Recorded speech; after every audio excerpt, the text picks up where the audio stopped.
The fluorescent lights of Terminal B hummed, casting a pallid glow over the growing chaos. Marcus Thorne stood perfectly still amidst the surging tide of angry passengers, a stark contrast to the red-faced gate agent gesticulating wildly in front of him. "Sir, I've told you 3 times!" "Your ticket is invalid. You will not be boarding Flight 714. Her voice, already strained, cracked with a triumphant edge. A ripple of murmurs snaked through the tightly packed queue behind him. Marcus, tall and impeccably dressed, simply met her gaze, his own eyes holding an unreadable depth, a quiet fire simmering beneath the calm surface. "My ticket, Miss Jenkins?" he stated, his voice a low, resonant baritone that cut through the cacophony, "is entirely valid. It was purchased directly from your airline's premium service. The issue, it seems, lies not with my documentation, but with your interpretation." He held up a sleek, black boarding pass, its gold lettering glinting under the harsh terminal lights. It was not just any ticket. It was for a first-class seat on the last flight out to the International Summit, a flight now moments from closing its doors. Miss Jenkins, her jaw tight, scoffed. "Interpretation? Sir, it's a direct policy. Your name, it doesn't match the booking code we have. There's been a mix-up, and frankly, we're overbooked." "It happens." She glanced pointedly at his dark skin, an ugly message passing between her and the burly security guard who had materialized beside her, arms crossed. The guard smirked, his eyes sweeping over Marcus with unconcealed disdain.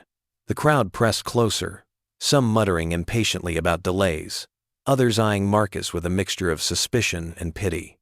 A young mother clutched her child tighter, her gaze flicking nervously. The air grew thick with unspoken prejudice, a palpable tension. Marcus felt it, the subtle shift in the atmosphere, the way he was being dismissed and dehumanized by a system designed to keep certain people in their place. This wasn't just about a ticket. It was about dignity, about the casual dismissal of a man who dared to challenge. "A mix-up?" Marcus repeated, his voice still calm, but now carrying a faint, steel-like edge.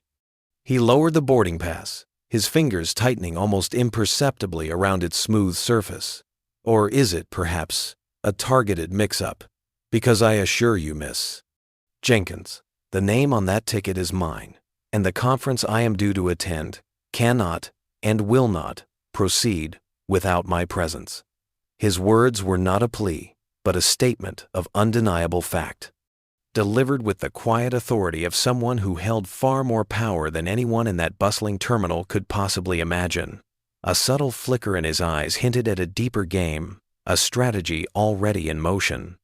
If you've ever felt the sting of injustice, the frustration of being underestimated, or seen someone fight against an unfair system, hit that like button and subscribe right now. This is a story about a man who faced down an entire airport, not with fists, but with a mind so sharp it could cut through bureaucracy like a laser. Miss Jenkins, emboldened by the silent, looming presence of the security guard, Mr. Harrison, puffed herself up. Her eyes, magnified by the cheap plastic frames, gleamed with a weary triumph, the kind reserved for those who put passengers in their place. "Mr. Thorne," she enunciated, "this isn't about interpretation.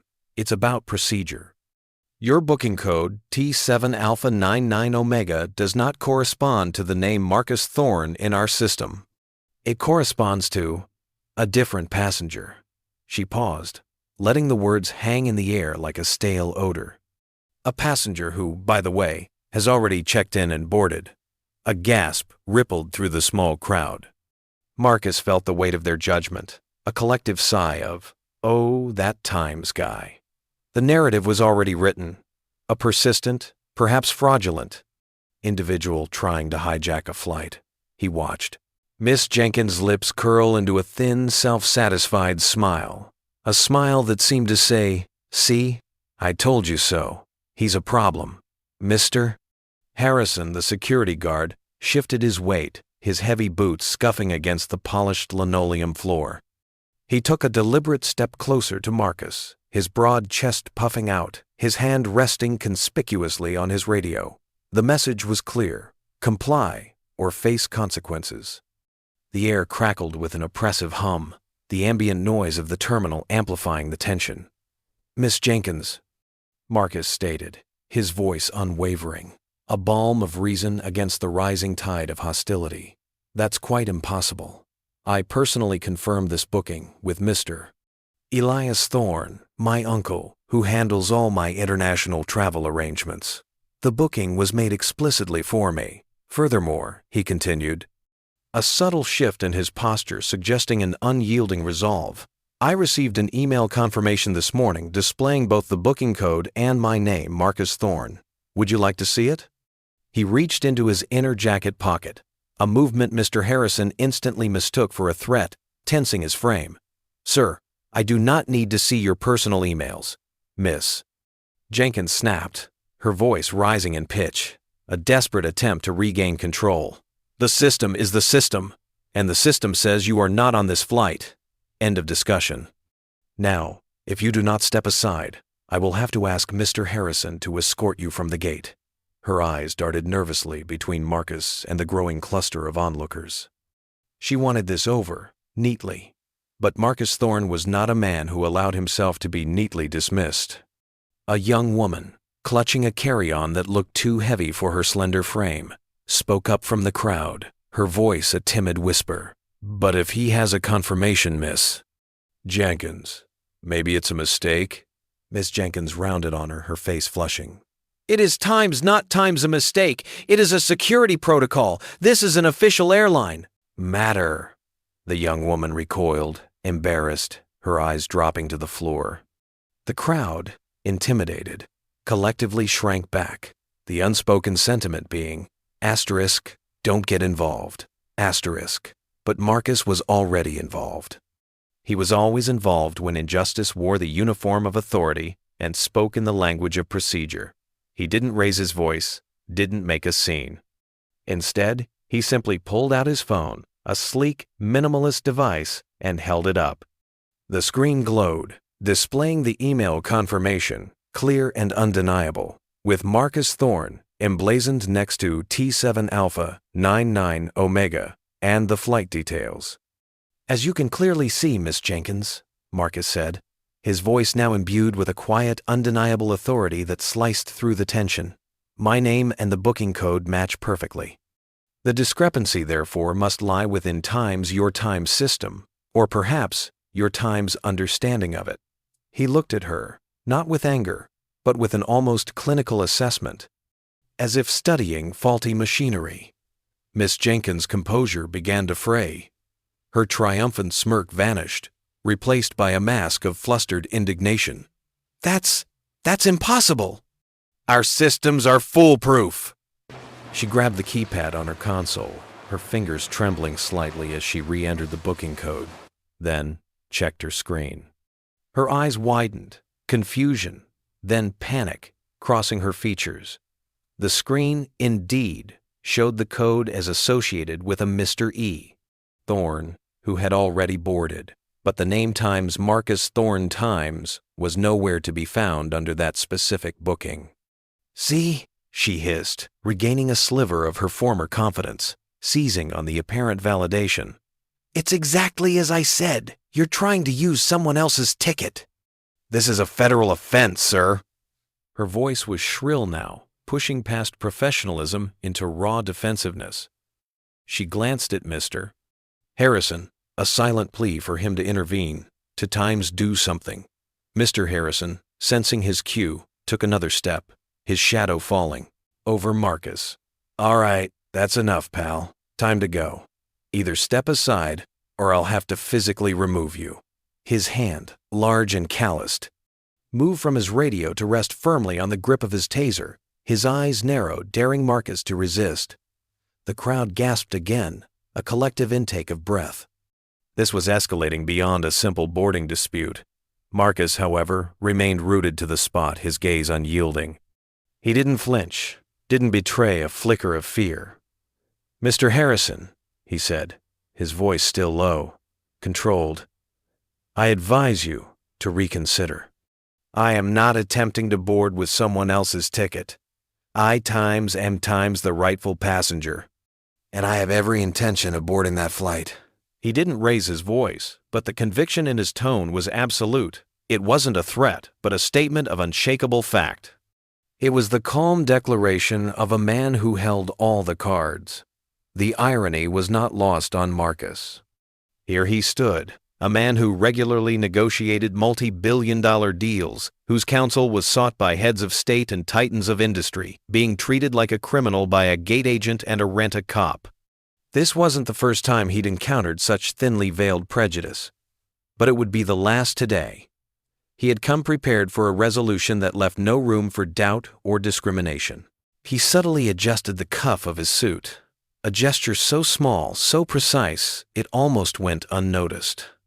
It was a habit, a subconscious act of preparation before a critical negotiation, a signal to move from defense to offense. The game had shifted. He had given them every opportunity to rectify their error. They had chosen to double down on their arrogance and their systems, effectively pushing him into a corner. But Marcus Thorne did not stay in corners. He reshaped the room.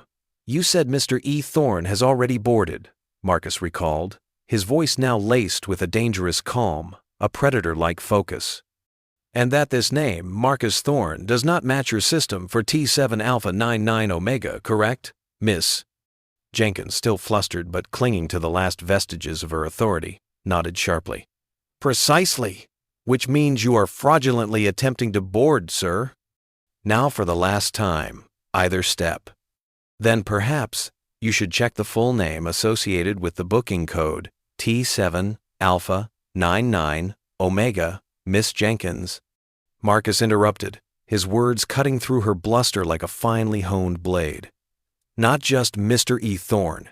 Check the Times' entire Times name." Carefully, his eyes, normally warm, were now cold, piercing, holding a silent challenge that seemed to penetrate her very core. The gate agent hesitated, a cold dread beginning to seep into her carefully constructed confidence. There was something in his voice, in his eyes, that made her stomach clench. It wasn't anger, it was something far more unnerving. Absolute certainty. She looked at Mr. Harrison, then back at Marcus, her brow furrowing with fear and confusion. Had she missed something? Had she overlooked a detail in her haste to dismiss him? The system, she had always been taught, was infallible. But the man standing before her, radiating an almost palpable aura of quiet power, seemed to suggest otherwise. Mr. Harrison, on the other hand, saw only defiance. "I think we've gone beyond checking names, pal," he growled, reaching for his radio. "You're holding up a flight. That's a federal offense, too. Airport security will be here in a minute." "Indeed," Marcus replied, his gaze unwavering from Miss Jenkins. "And I believe they will find this situation very illuminating."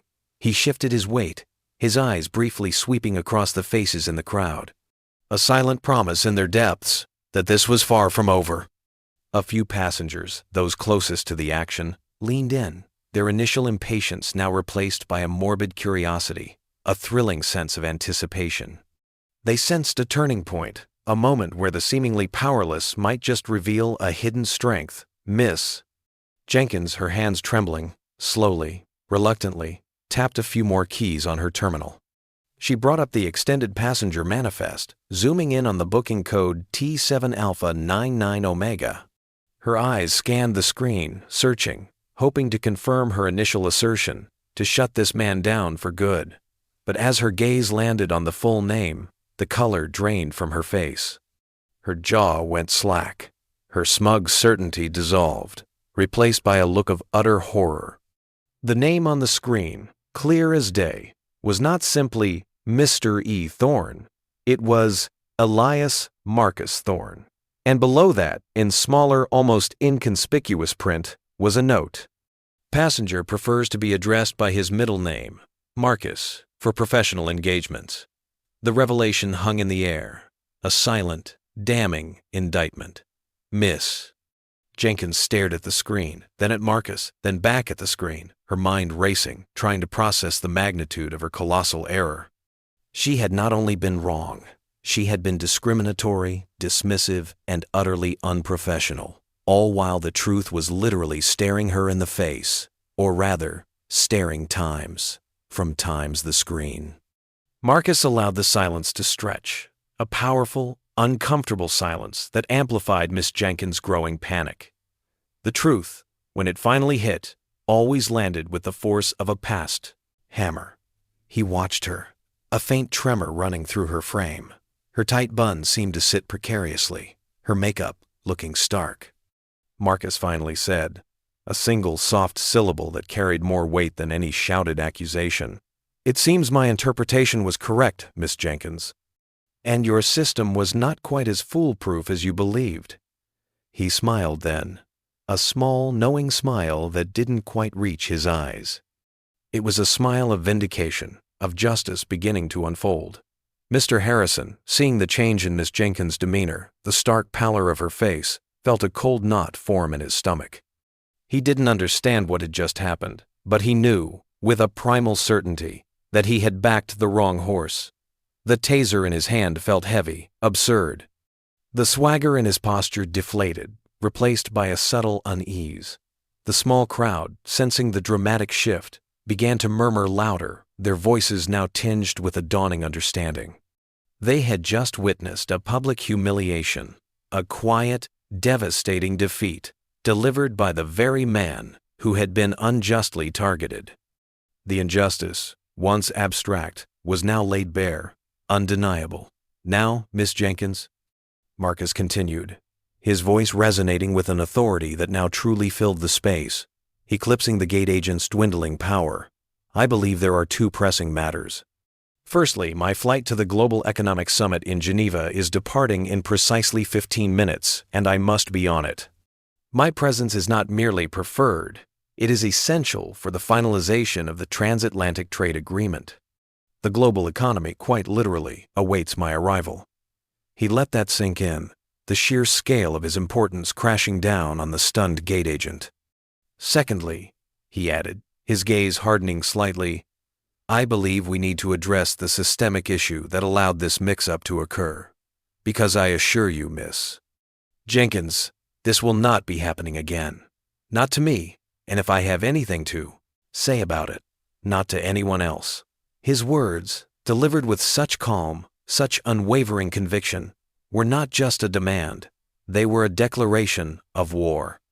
Not a war of fists or raised voices, but a strategic, surgical dismantling of the very system that had attempted to marginalize him. The gate, the airline, the entire airport was about to learn a very painful lesson about underestimating the man they had just tried to deny. The game, Marcus knew, was far from over. It had only just begun. The true power of Elias Marcus Thorne was about to be unleashed.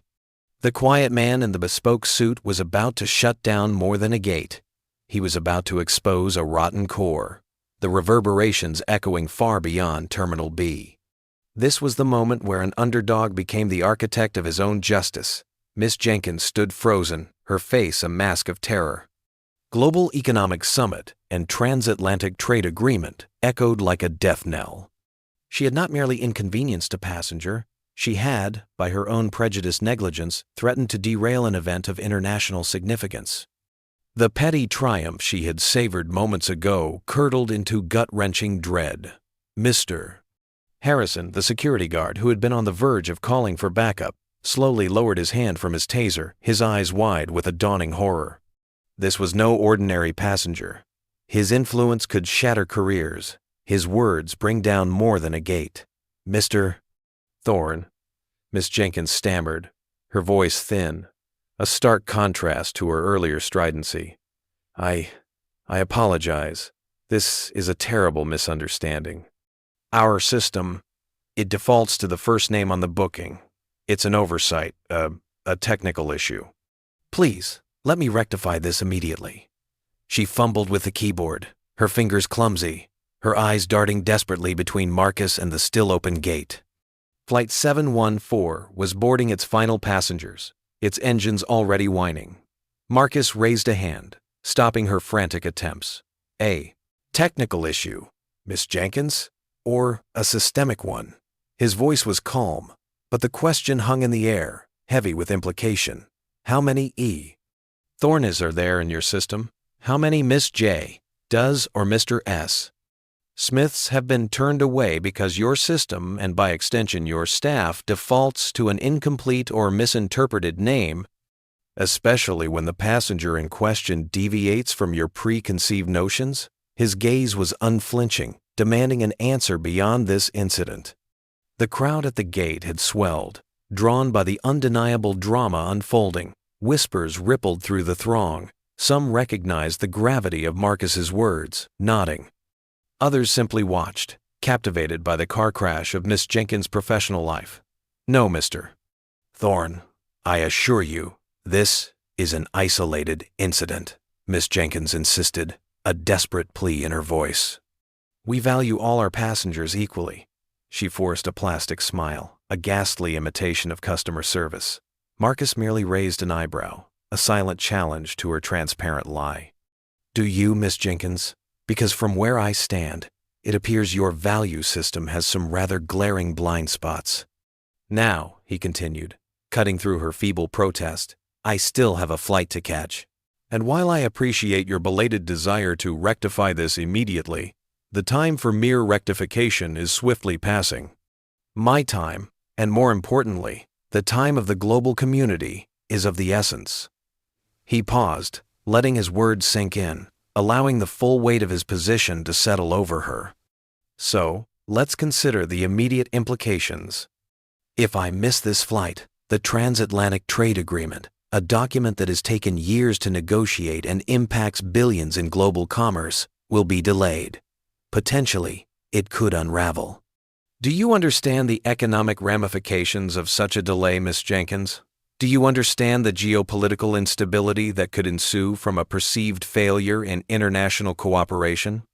His questions were rhetorical, designed not for answers, but to expose the rotten core of their operation. Miss Jenkins' face had gone from pale to a ghastly green. She imagined headlines: Airline blamed for global economic collapse. Gate agent's prejudice costs billions. Her hands flew to her mouth, stifling a small, choked sob. No! Oh no, Mr. Thorne, please! What can I do? You can get me on that plane, Miss Jenkins, Marcus stated, his voice now crisp and authoritative. And then, we will address the larger issues at play. Not just here at Gate B12, but across this entire operation. His eyes swept over the terminal, a silent promise to hold the entire system accountable. Mr. Harrison, sensing the shift in Marcus's demeanor, the dangerous calm that had settled over him, actually took a step back. This man was no longer just a demanding passenger. He was an iceberg, and they had just struck its tip. Miss Jenkins, however, was in a full-blown panic. The station manager is in a meeting. I can't interrupt her. Not for this. Her voice was frantic. You most certainly can, Miss Jenkins, Marcus countered, his voice like ice, because this now involves a critical disruption to international affairs, directly caused by your airline's discriminatory practices and procedural failures. Consider this a matter of national security, if that helps you understand the urgency. He then pulled out a second device from his pocket, a satellite phone, sleek and robust unlike any consumer model. He began to dial, his fingers moving with practiced ease. The number he punched in was undoubtedly not for his travel agent. The crowd watched in stunned silence. A satellite phone? Who carried a satellite phone? This was beyond a simple business traveler. This was someone operating on an entirely different plane of existence. Miss Jenkins watched him, her eyes wide with uncomprehending fear. She had never seen a passenger escalate a complaint to this level. She truly believed she was witnessing the unraveling of her entire life. Just then, a portly man in a crisp airline uniform, his tie slightly askew, bustled through the crowd, heading directly for Miss Jenkins.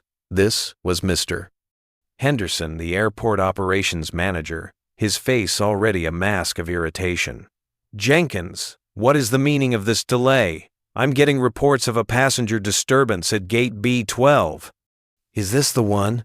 He looked at Marcus, his eyes immediately assessing him, dismissing him, much as Miss Jenkins had done. Sir, I'm Mr. Henderson, Airport Operations Manager. I understand there's a problem." His tone was clipped, impatient, conveying he was in charge and would not tolerate nonsense. Marcus lowered his satellite phone, though he didn't disconnect the call. He simply held it to his side, a silent threat, a loaded gun. "Mr. Henderson," Marcus said, his voice radiating a calm authority that instantly disarmed the manager's bluster. "The problem, as you so glibly put it, is that your airline, through the actions of your employee Miss Jenkins, has just prevented me from boarding my scheduled flight to the Global Economic Summit in Geneva." He paused, letting the words hang in the air. "My name is Elias Marcus. Thorne, perhaps you've heard of me? Or my firm, Thorne Global Solutions?" The name Thorne Global Solutions hit Mr. Henderson like a physical blow. His face, which had been set in an expression of annoyance, instantly crumpled into one of dawning recognition and horror. Thorne Global Solutions, the multi-billion-dollar consulting firm. The one that advised governments, designed logistical frameworks for entire nations, and was known for its relentless efficiency and unforgiving standards. The one whose CEO, Elias Marcus Thorne, was a legendary figure in international commerce, renowned for his strategic brilliance and his absolute intolerance for incompetence and injustice. Mr. Henderson's eyes darted to Miss Jenkins, then Marcus, a bead of sweat forming. "Mr. Thorne, my deepest apologies, sir." I had no idea." His entire demeanor shifted from dismissive authority to groveling subservience in an instant. The uniform, once imposing, now felt flimsy. "Miss Jenkins, what in the blazes happened here?" he barked, his voice trembling with a barely suppressed rage. Miss Jenkins, still reeling, could only stammer. He just had Mr. E. Thorne on the manifest, Mr. Henderson." "Our system, it defaults." "Defaults to time's prejudice, Miss Jenkins?" Marcus interjected, his voice still low, but now with a sharp cutting edge. "Defaults to a lack of due diligence? Defaults to an assumption that a black man in first class must somehow be a mistake or attempting fraud?" His questions were rhetorical, designed to expose the rotten core of their operation. Mr. Henderson cringed, his face blanching further. This was far worse than he imagined. A PR nightmare of epic proportions, a lawsuit in the making, and a direct affront to a man of immense power. "Mr. Thorne, please, allow me to escort you to our VIP lounge," Mr. Henderson pleaded. "We'll get you on the next flight. First class, no charge." "Anything you need." His eyes were wide with desperation. Marcus looked at the proffered hand, then at Mr. Henderson's sweating, anxious face. He did not shake the hand. "The next available flight, Mr. Henderson, will not suffice. The transatlantic trade agreement, as I mentioned, is being finalized in Geneva times today, and as you know, there are no other flights to Geneva from this airport today." This was the last direct connection. A profound silence descended. The full weight of Marcus's words, the magnitude of the airline's error, hit everyone present. The airline hadn't just inconvenienced him, they had stranded him, and in doing so had potentially derailed a global event. But what about the connecting flights? "Mr. Henderson stammered, frantically trying to find a solution. "We could get you to London, then Geneva. It might be tight, but perhaps—" Marcus shook his head. "Number. The logistics of my schedule, the security protocols for the summit, and the sheer time constraint make any connecting flight impossible. I had times to be on flight 714. And now I am not." He paused, his gaze hardening. "Which means, Mr. Henderson, that due to your airline's unconscionable actions, the Global Economic Summit will not have its key negotiator, and the transatlantic trade agreement will remain unfinalized. The economic instability that follows will be directly attributable to this airport and this airline." He then did something unexpected. He raised the satellite phone to his ear and spoke into it, his voice calm, clear, and utterly precise. "Ambassador Rossi? Yes, it's Marcus. I regret to inform you that due to an unfortunate incident of systemic negligence and apparent racial profiling by airline name at airport name in Terminal B, I have been prevented from boarding Flight 714 to Geneva. The transatlantic trade agreement will, regrettably, have to be postponed. Yes, I understand the implications. I will be issuing a formal statement and a comprehensive report outlining the full details of this incident and its impact on the quote, agreement and global markets. Within the hour, a collective gasp went through the crowd. They weren't just overhearing a conversation, they were witnessing a declaration of war. Mr. Henderson's face went ashen, his knees buckling. Miss Jenkins, seeing her world collapse, let out a choked cry. The air in Terminal B, thick with tension, now thrummed with the raw power of a man dismantling the forces that had sought to diminish him. Marcus Thorne wasn't just solving his problem, he was exposing a festering wound, and the entire world was about to hear about it. The airport, unwittingly, had just challenged a force far greater than itself. It was about to pay a very heavy price. The conversation with Ambassador Rossi concluded, Marcus slowly lowered the satellite phone, a silent testament to his reach and influence. He looked directly at Mr. Henderson, his eyes holding a devastating clarity. The postponement of the agreement, Mr.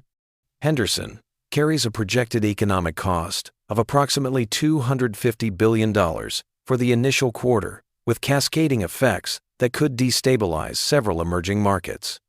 The reputational damage to your airline, and indeed to this entire airport, will be immeasurable. His voice was devoid of emotion, like a surgeon detailing a diagnosis. And this, I assure you, is just the beginning. Mr. Henderson swayed slightly, grabbing the counter for support. Mr. Thorne, please, there must be something we can do. We can't let this happen.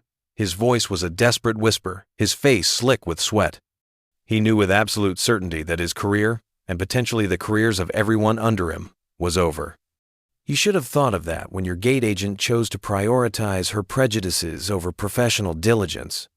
Marcus stated, his gaze briefly flicking to Miss Jenkins, who was now openly weeping, her face buried in her hands. You should have thought of that when your system failed to properly identify a best high-value passenger and your staff failed to adequately address the clear evidence presented to them. He then turned, slowly, to face the now hushed and utterly captivated crowd. His voice, though not loud, carried to the furthest edges of the gathered onlookers. How many of you, he asked, his question a low, resonant hum, have experienced similar issues?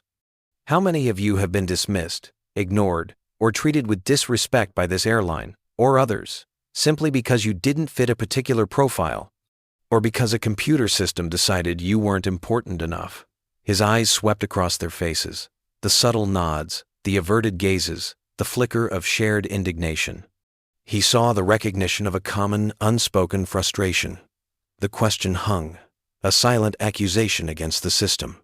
Then, a few brave voices began to murmur, then speak up, tentative at first, then growing in confidence. A man in a suit called out, I missed a connection once because they arbitrarily changed my seat and claimed I hadn't checked in. A woman added, they lost my luggage for 3 weeks and then offered me a $20 voucher, her voice bitter. A young student chimed in, they treat us like numbers, not people, echoing the sentiment of many. Marcus listened, his expression unwavering. He had opened a floodgate, and the collective frustration of hundreds of passengers, meticulously bottled up over years of quiet indignities, was now spilling out. And how many of those incidents, Marcus pressed, his voice gaining a quiet power, were dismissed as technical glitches or isolated incidents? How many of you felt powerless to fight back against a behemoth corporation that views you as nothing more than a seat number? He wasn't just speaking to them, he was speaking times for times them. Mr. Henderson, seeing the growing unrest, the shift in the crowd's allegiance, felt another wave of despair. This wasn't just a private incident anymore. It was rapidly transforming into a public reckoning. Marcus then looked at Mr. Harrison, the security guard, who now stood utterly still, his earlier swagger completely evaporated. And you, Mr. Harrison, were you simply following orders, or were you enabling a discriminatory act? Because complicity, in such matters, is not a shield. Mr. Harrison visibly flinched, his eyes darting away. "Mr. Thorne, please, I beg you." "Mr." Henderson interjected, his voice desperate. "Give us a chance to make this right. We'll find a solution. We'll open an investigation. Whatever it takes." "A chance?" Marcus countered, a chilling edge entering his voice. "The chance was afforded to Miss Jenkins. The chance was afforded to your system. Both failed. And now, the consequences are about to unfold." He reached into his jacket pocket again, pulling out a slim black device. It was not a phone. It was a tablet, its screen glowing with intricate schematics and data. He tapped a few keys, and then projected the screen onto the large digital display panel above the gate, the one that moments ago had announced Flight 714's departure. Suddenly, a complex, real-time map of the entire airport appeared, overlaid with various color-coded data points. Lines of text scrolled rapidly, detailing flight schedules, gate assignments, baggage movements, and ground crew logistics. The crowd gasped, recognizing the volume of information. This wasn't just an app, it was an entire airport management system. "Mr. Henderson," Marcus began, his voice taking on the tone of a lecturer addressing a particularly inept student. "Do you recognize this interface?" "Mr." Henderson squinted at the screen, his mouth agape. That's our proprietary operations dashboard, the one only high-level management has access to." "Precisely," Marcus affirmed. "Or, rather, it times your proprietary operations dashboard. It is now my Times Operations Dashboard." He gestured to a small logo in the corner of the screen. "Thorne Global Solutions, Integrated Logistics and Operations Management." A collective murmur swept through the terminal. Thorne Global Solutions. They didn't just consult, they times designed times these systems. They times ran times these systems. And now, this man, Elias Marcus Thorne, had effectively taken control of the airport's central nervous system, right from a gate in Terminal B. "You see, Mr. Henderson," Marcus continued, his voice resonating with an almost frightening power. "Thorne Global Solutions was, in fact, contracted over 2 years ago to develop the next-generation airport management system for this entire international hub. A system designed to prevent these kinds of technical issues and oversights by integrating biometric verification, predictive analytics, and a robust anti-discrimination protocol into every interaction. We were in the final stages of deployment. Your airline, however, decided to stick with its legacy system for gate operations, citing cost-effectiveness and employee familiarity." He paused, a wry, almost pained expression on his face. "A decision, I might add, that has proven spectacularly short-sighted. The implications were staggering. Not only was he the CEO of the company designing their future, but they had explicitly times rejected, times his advanced system causing this catastrophe. And now," Marcus said, his voice dropping to a dangerous whisper, "because of your airline's insistence on maintaining an outdated discriminatory system, and because I was unjustly prevented from boarding a flight critical to global economic stability, I find myself in a rather unique position. I happen to have the master overrides for the entire Thorne Global Solutions suite, which, as you know, controls a significant portion of this airport's infrastructure." He tapped a few more keys on his tablet. On the large display, the entire airport map, a symphony of color, flickered. One by one, green lines indicating active operations turned stark red. "Effective immediately," Marcus declared, his voice cutting through the stunned silence like a diamond. "I am initiating a full system diagnostic and a comprehensive security audit across all Thorne Global Solutions integrated airport infrastructure.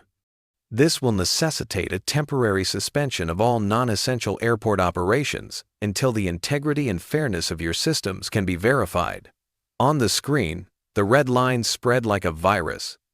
Baggage conveyor belts ground to a halt. Boarding announcements ceased. Digital advertisements flickered and died. A deep groan rippled through the terminal as people realized the profound implications.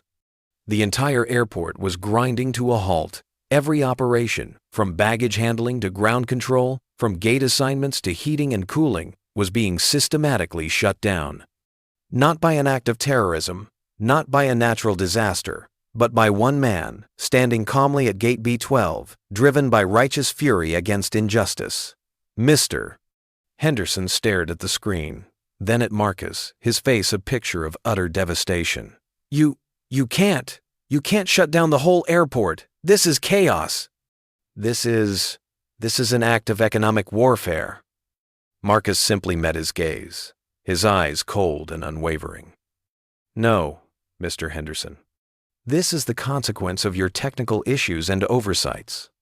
This is what happens when you prioritize outdated systems and ingrained prejudice over progress and equitable treatment. This is what happens when you refuse to allow the rightful passenger, the very architect of the systems that could prevent such chaos, to board his flight. He tapped one last key.